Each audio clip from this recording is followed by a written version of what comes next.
हाइड्रालाजीन is a vasodilator. अब ये blood vessels को डायलेट करेगी। किस तरह डायलेट कर सकती है? दो तरीकों से कर सकती है। पहले ये नाइट्रिक ऑक्साइड जो है वो रिलीज़ करेगी, जिसकी वजह से जो ब्लड वेसल्स है वो डायलेट करेंगी। सेकंड, जो सार्कोप्लाज्मिक रेटिकुलम होता है उसके अंदर कैल्शियम जो होता है वो स्टोर्ड होता है। इस कैल्शियम ने बाहर आना होता है और कंट्रैक्शन करवानी होती है। So it interferes with the release of calcium from the sarcoplasmic reticulum. उस कैल्शियम के रिलीज के साथ ये इंटरफेयर करेगा, जिसकी वजह से ब्लड वेसल्स कंट्रैक्ट नहीं हो पाएंगी, और अगर ब्लड वेसल्स कंट्रैक्ट नहीं हो पाएंगी तो वो डायलेट हो जाएंगी। सो हाइड्रालाजीन इज़ अ वेसोडाइलेटर, और हम इसको यूज़ करेंगे हाइपरटेंशन कंट्रोल करने के लिए। स्पेशली सीवियर हाइपरटेंशन अगर प्रेगनेंसी से रिलेटेड है तो उस केस में हाइड्रालाजीन जो होगी वो यूज़ होगी। तो अगर हम हाइपरटेंशन की बात करें तो हाइपरटेंशन प्राइमरी भी हो सकती है, सेकेंडरी भी हो सकती है। प्राइमरी में जो कॉज है वो अननोन होगा और most of the time primary hypertension होगी। सेकेंडरी में हमें कॉज पता होगी, हो सकता है फियोक्रोमोटोसाइटोमा हो सकता है बायलैटरल रीनल आर्टरी स्टेनोसिस हो। तो अगर हाइपरटेंशन को देखें तो जो सीएनएस है वहाँ से कुछ सिंपैथेटिक इंपल्सेस आएंगी। वो सिंपैथेटिक इंपल्सेस क्या करेंगी? नॉरएड्रेनालिन को रिलीज करवाएंगी। ये नॉरएड्रेनालिन हार्ट के ऊपर भी एक्ट कर सकता है और ये नॉरएड्रेनालिन ब्लड वेसल्स के ऊपर भी एक्ट करेगा। हार्ट के ऊपर होते हैं बीटा रिसेप्टर्स, उनको स्टिमुलेट करेगा, पॉजिटिव क्रोमोट्रोपिक, पॉजिटिव डोमोट्रोपिक, पॉजिटिव आइनोट्रोपिक, जिसकी वजह से कार्डिक आउटपुट जो है इंक्रीज होगी। ब्लड वेसल्स के ऊपर अल्फा रिसेप्टर्स होते हैं, उनको एक्टिवेट करेगा, वेजो कंस्ट्रिक्शन होगी, जिसकी वजह से रेजिस्टेंस जो है वो इंक्रीज करेगी। अब इंक्रीज्ड रेजिस्टेंस और इंक्रीज कार्डिक आउटपुट की वजह से क्या होगा? ब्लड प्रेशर जो है वो इंक्रीज कर जाएगा।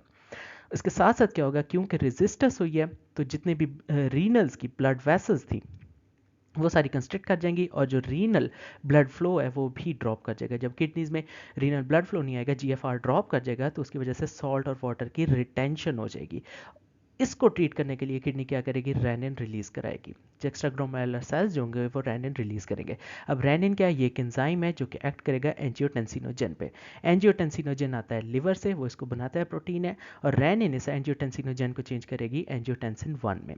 ये एंजियोटेंसिन 1 जो है वो लंग्स के अंदर जाएगा, और लंग्स में जो होगा एस होगा, एंजियोटेंसिन कन्वर्टिंग एंजाइम, वो इसको चेंज करेगा एंजियोटेंसिन 2 में। एंजियोटेंसिन 2 आगे दो काम कर सकता है, या तो ये डायरेक्टली ब्लड वेसल्स को कंस्ट्रिक्ट कराएगा, वेजोप्रेसिन है, ठीक है, जिसकी वजह से रेजिस्टेंस इंक्रीज होगी और ये विशियस साइकिल जो है वो फेवर होगा। या फिर एंजियोटेंसिन जो दूसरा काम करा सकता है, ये एल्डोस्टेरोन की रिलीज कराएगा। एल्डोस्टेरोन क्या करेगा? ये दो काम करेगा, ये सॉल्ट और वाटर की रिटेंशन करवाएगा, एब्जॉर्ब कराएगा, विच इज अगेन दिस, ठीक है, और ये विशियस साइकिल जो है अगेन प्रोमोट होगा, और साथ साथ एल्डोस्टेरोन दोबारा ब्लड वेसल्स को कंस्ट्रिक्ट कराएगा, जो कि अगेन इस विशियस साइकिल को प्रोमोट करेगा। अब हाइपरटेंशन के इस मैकेनिज्म ऑफ एक्शन में डिफरेंट स्टेप्स हैं, तो हम हर स्टेप के ऊपर कोई ना कोई ड्रग देकर इस हाइपरटेंशन को कंट्रोल कर सकते हैं। फॉर एग्जांपल सीएनएस के ऊपर हम अल्फा 2 एगनिस्ट देंगे, विच इज क्लोनिडीन मेथिलडोपा, यहाँ से हाइपरटेंशन ट्रीट कर सकते हैं। या फिर सीएनएस में गैंग्लियन ब्लॉकर्स देते, जो कि हम मोस्टली नहीं देते, जिसके साइड इफेक्ट्स बहुत ज़्यादा हैं, सारे रिफ्लेक्सेस ब्लॉक हो जाएंगे, हम ये नहीं करना चाहेंगे। उसके अलावा सिंपैथेटिक इंपल्सेस को हम ब्लॉक कर सकते हैं बीटा ब्लॉकर्स देकर। उसके अलावा क्या कर सकते हैं? हार्ट में जितने बीटा रिसेप्टर्स इनको ब्लॉक करेंगे बीटा ब्लॉकर देकर, या फिर हार्ट में जो होगा वो कैल्शियम चैनल ब्लॉकर्स दे देंगे। अब इस केस में जो हम कैल्शियम चैनल ब्लॉकर्स देंगे वो नॉन डाइहाइड्रोपायरिडीन्स होंगे, जैसे वर्ैपामिल और डेल्टायाजिम। ब्लड वेसल्स में क्योंकि अल्फा रिसेप्टर्स हैं, हम अल्फा 1 सेलेक्टिव ब्लॉकर्स दे सकते हैं, अल्फा ब्लॉकर्स नॉन सेलेक्टिव दे सकते हैं, या फिर कैल्शियम चैनल ब्लॉकर्स। इस केस में जो कैल्शियम चैनल ब्लॉकर्स होंगे they are going to be dihydropyridines. इसके अलावा और क्या कर सकते हैं? नाइट्रिक ऑक्साइड रिलीजर्स कर सकते हैं, हाइड्रोलाजीन नाइट्रोप्रोसाइड। उसके अलावा पोटाशियम चैनल ओपनर्स दे सकते हैं, फॉर एग्जांपल मिनॉक्सिडिल और डायजॉक्साइड, ये दे सकते हैं। उसके अलावा ये जो रीनल का ब्लड फ्लो डिक्रीज हुआ है इसको हम ट्रीट कर सकते हैं, डोपामीन D1 एगनिस्ट देंगे, विच इज फिनोल्डोपाम। रीनल फ्लो जो दोबारा इस्टेब्लिश होगा। उसके बाद क्या कर सकते हैं? जो सॉल्ट और वाटर की रिटेंशन है इसको भी हम ट्रीट कर सकते हैं। किस तरह कर सकते हैं? डायूरेटिक्स देकर। डायूरेटिक्स कौन कौन से हो सकते हैं? थायाजाइड डायूरेटिक्स हो सकते हैं, लूप डायूरेटिक्स हो सकते हैं, पोटाशियम स्पेयरिंग वाले हो सकते हैं, स्पाइरोनोलैक्टोन वगैरह हो सकते हैं। इसके अलावा और क्या कर सकते हैं? जो रेनिन है इसको डील करेंगे बीटा ब्लॉकर्स, क्योंकि किडनी में भी बीटा 1 रिसेप्टर्स होते हैं, तो बीटा ब्लॉकर्स इसकी रिलीज को भी कम करेंगे। उसके अलावा हम एलिस्केरिन जो है वो भी दे सकते हैं। वो फाइनली जो एस एंजाइम है, एंजियोटेंसिन कन्वर्टिंग एंजाइम, इसको भी हम ब्लॉक कर सकते हैं, या तो हम एस इनहिबिटर्स दे दें या फिर आर्ब्स दे दें, which are angiotensin receptor blockers. तो इन सारे वेज के थ्रू हम जो है ब्लड प्रेशर कंट्रोल कर सकते हैं। तो अगर इसके फार्माकोकाइनेटिक्स की बात करें, हाइड्रोलाइजिन इज गिवन ओरली और हाफ लाइफ जो है वो 1 to 3 आवर्स है। Clinical use very severe hypertension particularly in pregnancy, उसको कंट्रोल करने के लिए हाइड्रोलाइजिन देंगे। टॉक्सिसिटी या साइड इफेक्ट्स की बात करें तो हाइड्रोलाजीन की वजह से पाल्पिटेशंस हो सकती हैं, हाइपोटेंशन, जीआई डिस्टर्बेंसेस, डिजीनेस, और अगर सीवियर लॉन्ग टर्म यूज़ किया तो उसकी वजह से एलर्जिक रिएक्शंस भी हो सकते हैं। तो अगर बाकी ड्रग्स देखें जो कि हाइपरटेंशन को कंट्रोल करने के लिए यूज़ हो सकती हैं तो उसमें कुछ आएंगी थायाजाइड डायरेटिक्स। थायाजाइड में क्या आएगा? क्लोथैलिडोन, क्लोरथायाजाइड, हाइड्रोक्लोरथायाजाइड, दिस इज प्रोटोटिपिकल ड्रग, इंडेपामाइड और मिटोलाजोन। उसके अलावा कुछ और ड्रग्स हैं, उन्हें हम कहेंगे these are loop diuretics. Loop diuretics दो टाइप के हो सकते हैं, सल्फोनामाइड डेरिवेटिव्स हो सकते हैं और फिनॉक्सी एसिटिक एसिड डेरिवेटिव्स हो सकते हैं। जो लूप डायरेटिक्स सल्फोनामाइड डेरिवेटिव्स हैं दीज आर फिरोसिमाइड, टॉसिमाइड, ब्यूमेटिराइड। इसमें से जो प्रोटोटिपिकल है दैट इज फिरोसिमाइड। और जो loop diuretic phenoxy acetic acid derivatives होंगे दिस इज एथेक्राइनिक एसिड। उसके अलावा कुछ और ड्रग्स होंगी दीज आर अल्फा 2 एगनिस्ट। अब ये करती क्या है कि ये सीएनएस के थ्रू जो ब्लड प्रेशर है उसको कंट्रोल करेंगी। इसमें क्लोनिडीन, एप्राक्लोनिडीन, ब्रिमोनिडीन, डेक्समेडिटोमिडीन और मैथिल्डोपा आ सकती है। मैथिल्डोपा जो है ये प्रेगनेंसी में देंगे। उसके अलावा क्लोनिडीन, इसके बड़ा इंटरेस्टिंग एक्शन है, अगर इसको पर ओरल देंगे यानी ये सीएनएस के थ्रू जाएगी तो ये ब्लड प्रेशर को कम करेगी, और अगर हम इसको डायरेक्टली ब्लड वेसल्स के अंदर डाल दें तो इसकी वजह से ब्लड प्रेशर जो है वो इंक्रीज होगा। उसके अलावा कुछ और ड्रग्स हैं, इन्हें हम कहते हैं दीज आर गैंग्लियन ब्लॉकर्स, और ये क्या करती हैं एन सब एन को ब्लॉक कर देती हैं जिसकी वजह से सारे रिफ्लेक्सेस ब्लॉक हो जाएंगे, और ये बहुत ज़्यादा खतरनाक ड्रग्स हैं। इसमें आती हैं हेक्सामेथोनियम, ट्राइमेथाफान और मैकामाइलामाइन। इसके अलावा कुछ और ड्रग्स हैं, उसमें गुआनेथिडीन, रेजरपीन, गुआनेड्रल और मिटायरोसिन आएंगी। इन ड्रग्स को कहते हैं these R post ganglion sympathetic nerve terminal blockers. इसके अलावा कुछ और ड्रग्स हैं, उसमें फिनॉक्सीबेंजाबीन और डाइबेनामीन, फेंटोलामीन, टोलाजीन, एर्गोटामीन और एर्गोटोटॉक्सिन आएंगी। अब ये सारी जो ड्रग्स हैं these are called alpha blockers. अब अल्फा ब्लॉकर्स में से जो इरिवर्सिबल है उसमें फिनॉक्सीबेंजाबीन और डाइबेनामीन आएंगी, और जो रिवर्सिबल अल्फा ब्लॉकर है, अल्फा ब्लॉकर का मतलब नॉन सेलेक्टिव, अल्फा 1 भी और अल्फा 2 भी। तो जो इसमें से इरिवर्सिबल है उसमें फिनॉक्सीबेंजामीन, और जो रिवर्सिबल है उसमें फेंटोलामीन, टोलाजीन, एर्गोटामीन और एर्गोटॉक्सिन आएंगी।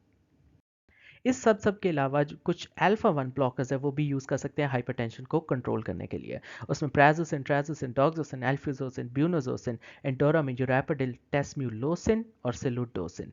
अब ये सारे हैं ये अल्फा 1 ब्लॉकर्स हैं। हमें पता है अल्फा 1 सब टाइप होती है, अल्फा 1 ए, अल्फा 1 बी।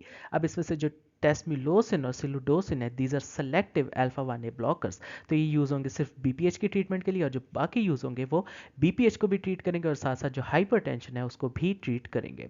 उसके अलावा कुछ बीटा ब्लॉकर्स है, इसकी हमने जनरेशंस बना लिया। सबसे पहले फर्स्ट जनरेशन जिसे हम कहेंगे non selective beta blockers. Non selective का मतलब ये बीटा 1 और बीटा 2 दोनों रिसेप्टर्स को ब्लॉक करेंगे। इसमें nadolol, propranolol, oxprenolol, penbutolol, sotalol. Sotalol beta blocker भी और साथ साथ एंटी एरिथमिक ड्रग भी है जो कि पोटाशियम चैनल्स को ब्लॉक करेगी। इसके अलावा टीमोलोल, पिंडोलोल और लीवोब्यूनोलोल ये सारी आएगी। उसके अलावा कुछ बीटा ब्लॉकर्स है, they are called second generation beta blockers.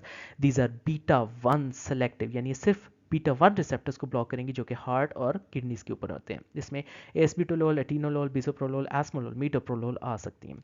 उसके अलावा कुछ थर्ड जनरेशन बीटा ब्लॉकर्स हैं, these are vasodilatory, blood vessels dilate करेंगी, and these are non selective, यानी ये अल्फा और बीटा रिसेप्टर्स दोनों को ब्लॉक करेंगे। उसमें कार्बिडिलोल, लेबिटोलोल और कार्टियोलोल आ जाएगी। Then again we have third generation, ये वाली भी वेजोडाइलेटरी है बट दीज आर सेलेक्टिव, और ये सिर्फ बीटा 1 रिसेप्टर्स को ब्लॉक करेंगी। इसमें बिटेक्सालोल, नेबिवोलोल और सेलिप्रोलोल आ सकती हैं।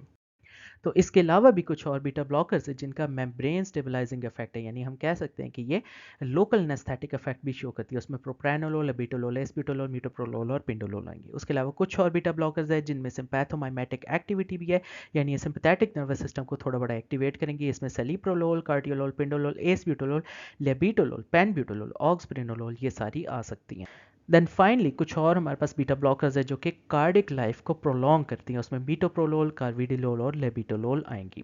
उसके अलावा कुछ कैल्शियम चैनल ब्लॉकर्स हैं, वो भी हम हाइपरटेंशन को ट्रीट करने के लिए यूज़ कर सकते हैं। तो हमने क्या किया, इन कैल्शियम चैनल ब्लॉकर्स की भी कुछ ना कुछ जनरेशन्स बना दिया। सबसे पहले first generation calcium channel blockers, इनका जो ड्यूरेशन होगा वो बहुत ज़्यादा शॉर्ट होगा और एडवर्स इफेक्ट्स होंगे वो बहुत ज़्यादा होंगे। इसमें नाइफेडेपिन, नाइक्रेडेपिन, विरापामिल और डिल्टाइजिम। अब ये जो विरापामिल और डिल्टाइजिम है ये हार्ट के ऊपर एक्ट करेंगे, मोस्टली उसको प्रेफर करेंगे, और जो नाइफेडेपिन और नाइक्रेडेपिन है ये ब्लड वेसल्स को प्रोमोट करेंगी। उसके अलावा कुछ second generation calcium channel blockers, these are slow release formulation, इसमें आ सकते हैं इजरैडिपिन, फेलोडिपिन, बेनिडिपिन और नाइजोल्डिपिन।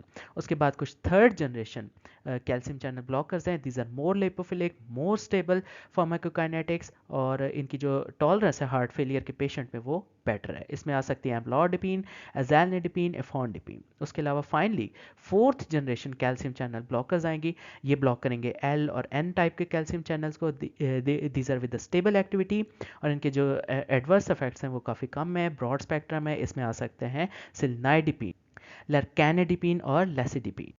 तो इस सब के अलावा कुछ और भी एक्स्ट्रा ड्रग्स हैं जो कि हम यूज़ कर सकते हैं हाइपरटेंशन या ब्लड प्रेशर को कंट्रोल करने के लिए। उसके अंदर हाइड्रालाजीन और नाइट्रोप्रोसाइड आ सकते हैं। अब ये दो क्या है, these are nitric oxide releaser. Nitric oxide क्या कराती है, वेजोडाइलेशन कराती है। जब ब्लड वेसल डायलेट होगी तो बीपी जो है वो ड्रॉप कर जाएगा। उसके अलावा मिनॉक्सिडिल और डायजॉक्साइड, ये किस तरह एक्ट करेंगी, these are potassium channel openers. इसके अलावा जो मिनॉक्सिडिल है इसका साइड इफेक्ट है हिस्टिज्म, इसकी वजह से बाल आएंगे। सो हम मिनॉक्सिडिल को यूज़ कर सकते हैं बॉल्डनेस ट्रीट करने के लिए। उसके अलावा फिनोल्डापाम, फिनोल्डापाम क्या है, D1 रिसेप्टर एगनिस्ट। अब किडनी की जो ब्लड वेसल्स होती हैं उनके अंदर डोपामीन D1 रिसेप्टर्स होते हैं, फिनोल्डापामीन एक्टिवेट करता है, जिसकी वजह से ब्लड वेसल्स जो है वो डायलेट कर जाती हैं और ब्लड प्रेशर जो है वो ड्रॉप कर जाता है। और इसके अलावा जो एंजियोटेंसिन रेनिन वाला साइकिल है वो भी कट डाउन हो जाता है।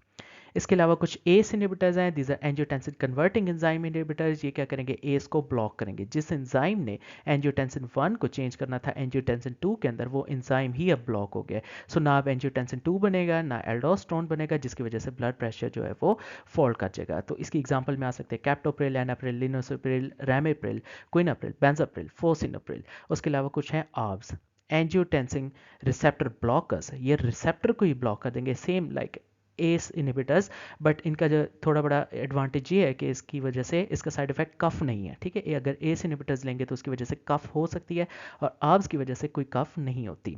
तो इसमें सार्टन आ सकते हैं, लो सार्टन, वेल सार्टन, कैंडी सार्टन, इब्री सार्टन। उसके अलावा क्या है, एलिस्क्रिन, ये क्या है हमारे पास, दिस इज रेनिन इनहिबिटर।